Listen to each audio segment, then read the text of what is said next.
A symphony orchestra is an extraordinary ensemble of performers. In the case of the RSNO, 89 musicians whose talent and dedication to music enable stunning performances and recordings, as well as projects in schools and communities across Scotland that deeply enhance the lives of those that they touch with their work.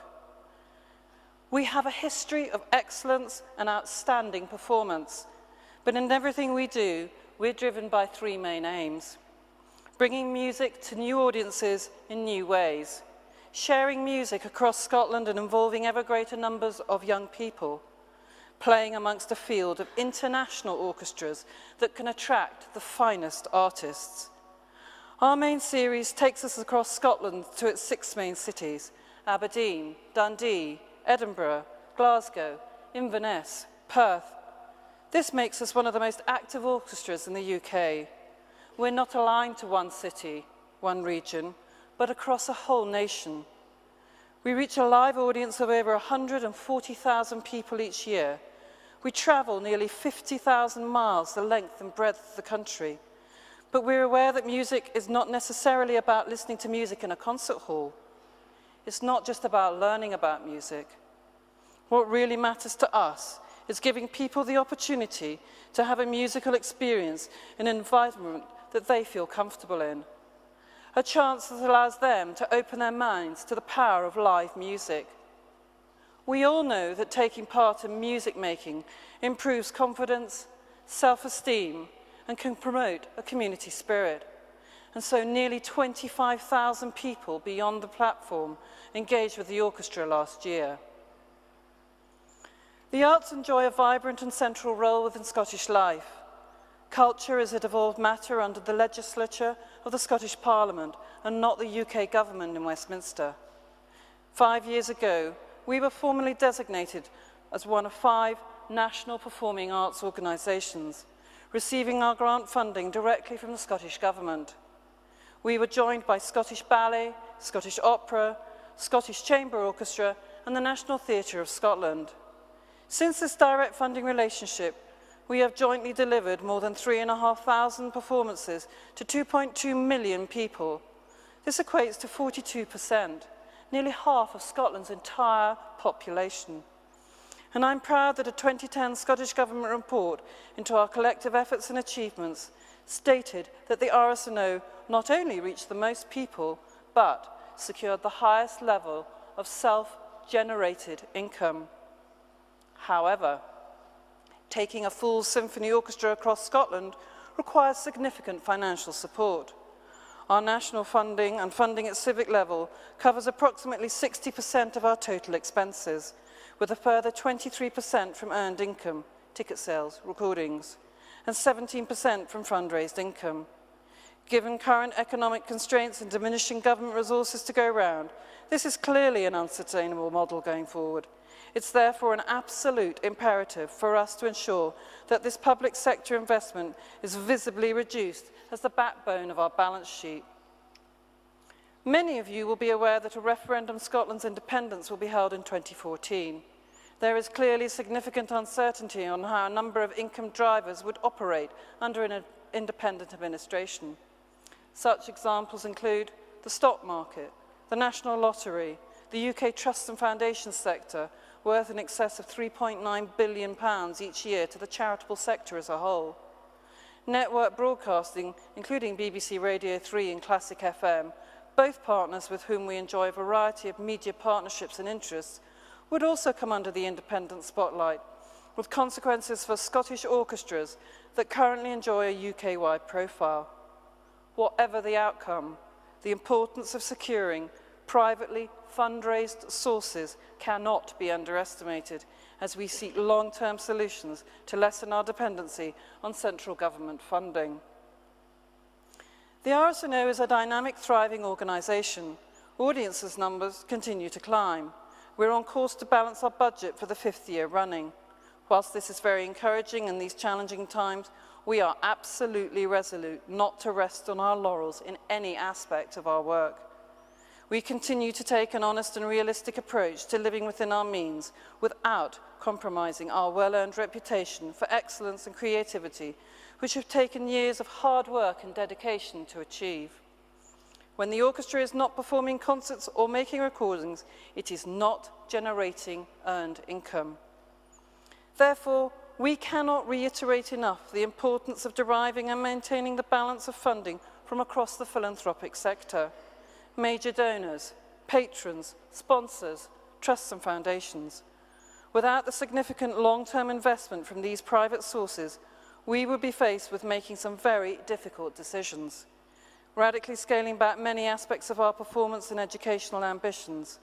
But these are not an option if we are to fulfil our remit as Scotland's great national symphony orchestra. Innovation, diversification and collaboration are what lie ahead for us. We face our future with creativity and confidence. At the heart of this lie our audiences on and off the concert platform. They are our lifeblood. They are our future. So how do we attract the next generation of concertgoers? How do we instill a passion for music at an early age that will last a lifetime?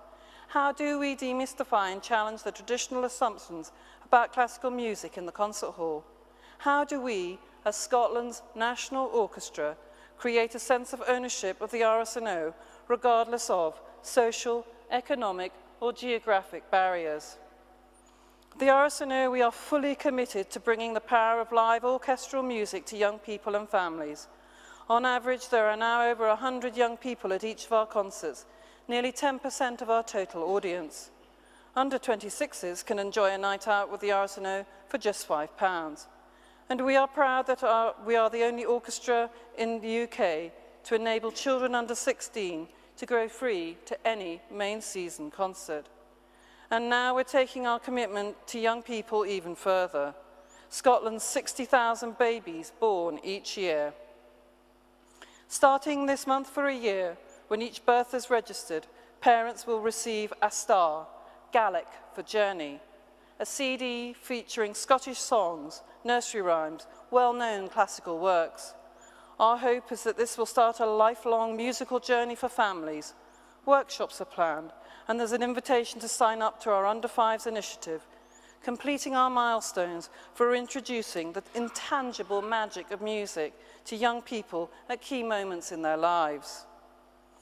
Taking this further, though, how do we engage with new, older audiences, and where can they enjoy an introduction to classical music in an informal style? We want to inspire those who may not have had the opportunity to attend a live orchestral concert before. Naked Classics is the RSNO's hugely successful concert series, which seeks to reveal the stories behind the world's greatest musical masterpieces, and since 2007 has introduced many hundreds of people to classical music. Each concert focuses on one masterpiece of the orchestral repertoire. The first half, the audience is guided through an exploration of the piece, non-technical analysis, vibrant multimedia graphics, on-stage interviews, and live demonstrations of sections of the piece from players in the orchestra.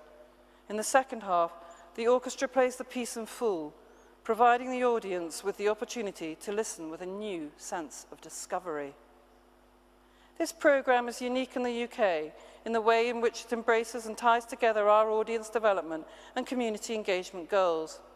Prior to each concert, we organise regular and informal visits from our musicians to community groups to spark enthusiasm for the music they will hear in the familiar environment of their own community. Our aim is to demystify and challenge the traditional assumptions about the rituals of concert going, long before the concert hall experience itself. We offer free or discounted tickets with incentives to encourage repeat attendance. However, we're not content to confine ourselves to the concert halls of Scotland. We want to be out and about, celebrating music in the community.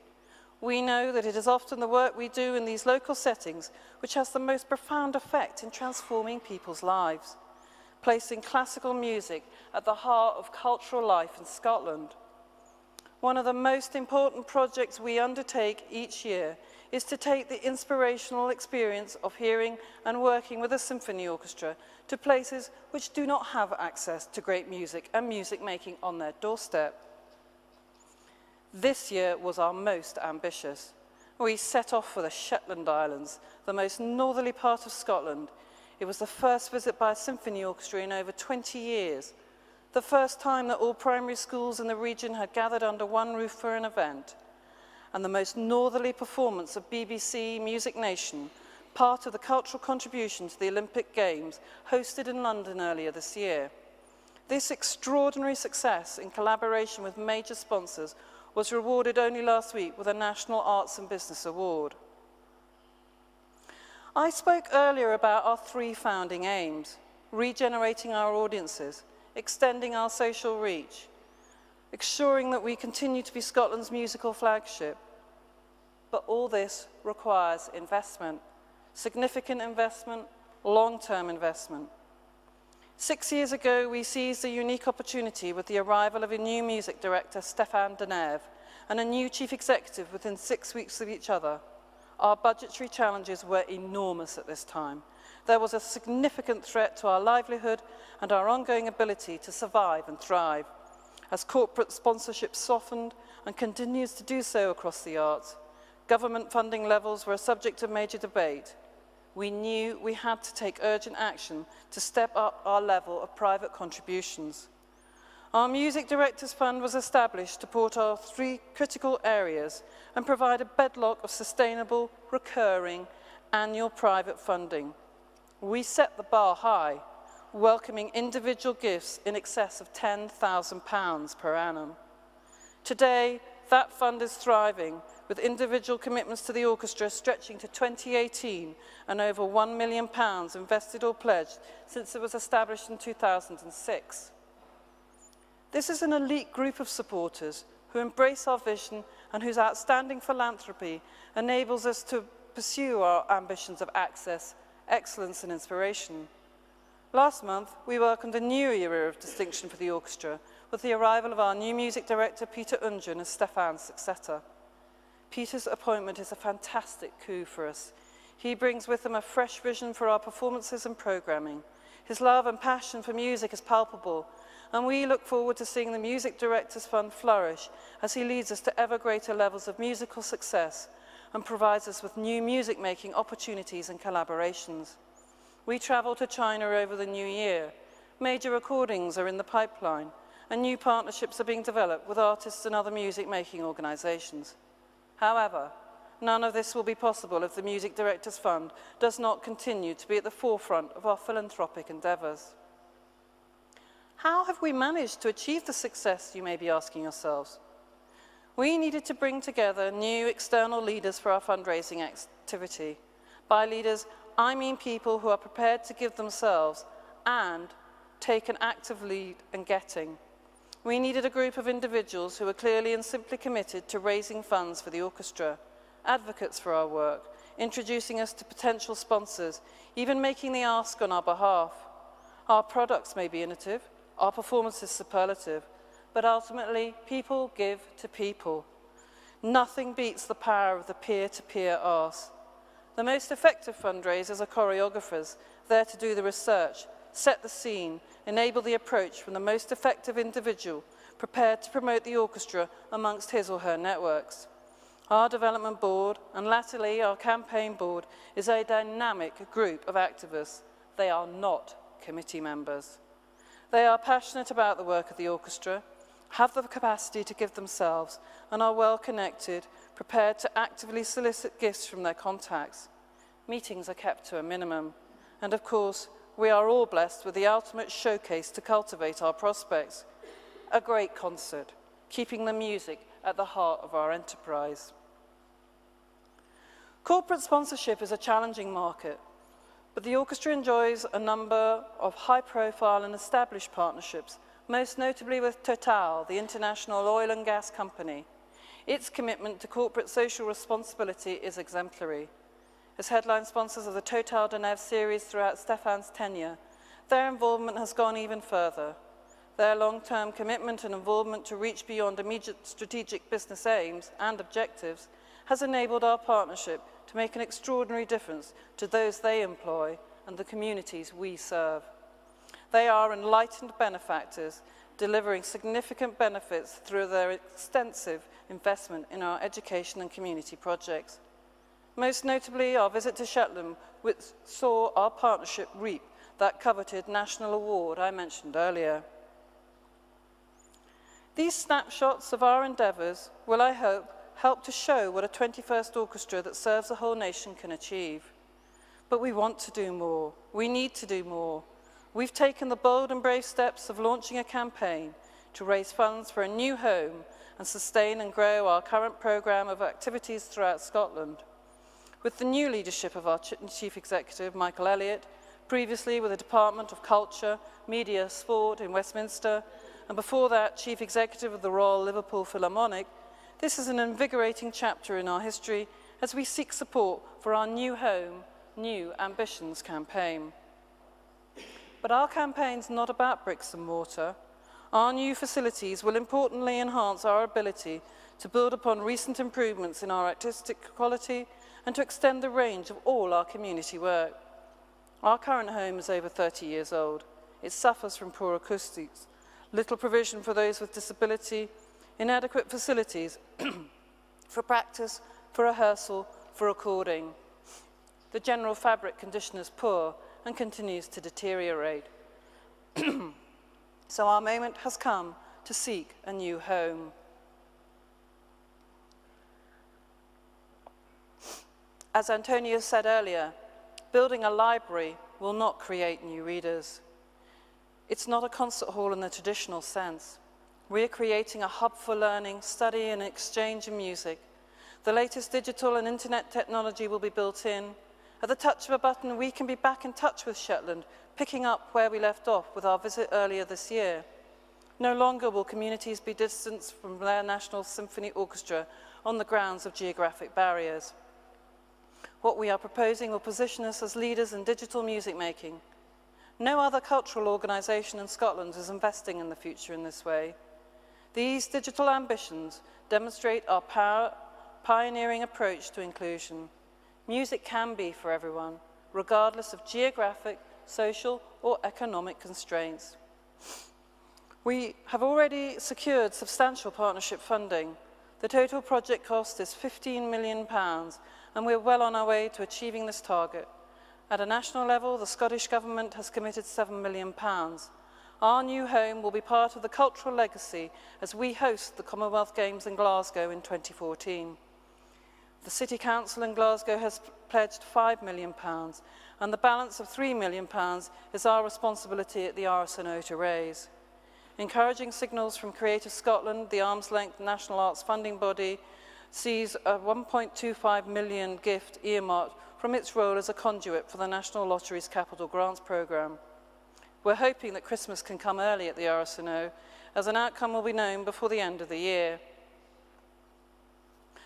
But our plans for our new home are all set against a backdrop that does not in any way rob our revenue streams. Hence, the new ambitions angle to our campaign, which ensures that we can invite everyone to support us, wherever they may be in Scotland, to be involved in our programmes and activities in their community. The RSNO is in fine shape, rising audience numbers, increasing young people's attendance, together with a healthy balance sheet. Our sincere hope is that our new home in Glasgow will enable us to create new activities with artists, audiences and communities all over Scotland, now and in the future. Stay tuned.